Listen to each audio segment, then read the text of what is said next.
দরজায় কড়া নাড়ছে ত্রয়োদশ জাতীয় সংসদ নির্বাচন। 12 ফেব্রুয়ারি নির্বাচন ঘিরে এর মধ্যেই সংঘাত সহিংসতায় সারা দেশে 5 জন নিহত ও কমপক্ষে আরও 981 জন আহত হয়েছেন। আর তাই জনমনে বেড়েছে শঙ্কা। পুলিশের পরিসংখ্যান অনুযায়ী নির্বাচনের তফসিল ঘোষণার আগে ও পরে সারা দেশে 55টি রাজনৈতিক সহিংসতার ঘটনা ঘটেছে। বেশিরভাগ ক্ষেত্রেই সহিংসতা ঘটেছে বিএনপি ও জামাত ইসলামীর মধ্যে।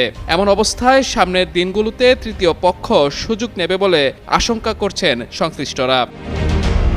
নিরাপত্তা বিশেষজ্ঞরা জানান, ভারতে পলাতক সাবেক প্রধানমন্ত্রী শেখ হাসিনা ইতিমধ্যেই নির্বাচন বানচাল করতে তার দলের নেতাকর্মীদের নির্দেশ দিয়েছেন। আর সে নির্দেশ বাস্তবায়নে ভয়ঙ্কর সব পরিকল্পনা নিয়ে মাঠে নামছে আওয়ামী দুষ্কৃতকারীরা। পুলিশের অতিরিক্ত আইজি খন্দকার রফিকুল ইসলাম জানান, রাজনৈতিক দলগুলো সহিংসতায় জড়িয়ে পড়লে পরাজিত শক্তি তাদের ভয়ঙ্কর পরিকল্পনা বাস্তবায়নের পথ খুঁজবে। এজন্য অপশক্তির পরিকল্পনা নস্যাৎ করতে পুলিশি তৎপরতার পাশাপাশি রাজনৈতিক দলগুলোর সহযোগিতা কামনা করেন তিনি।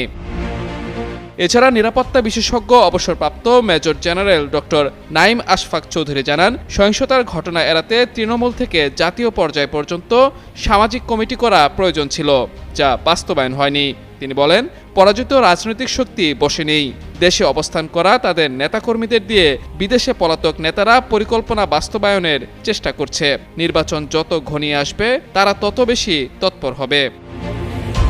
অন্যদিকে গোয়েন্দা সূত্র জানিয়েছে, আইনশৃঙ্খলা বাহিনী রাজনৈতিক দলগুলোর সহিংসতা মোকাবেলায় ব্যস্ত থাকায় ইতোমধ্যে অপশক্তিগুলো নাশকতার নানা পরিকল্পনা নিয়ে মাঠে নামার চেষ্টা করছে।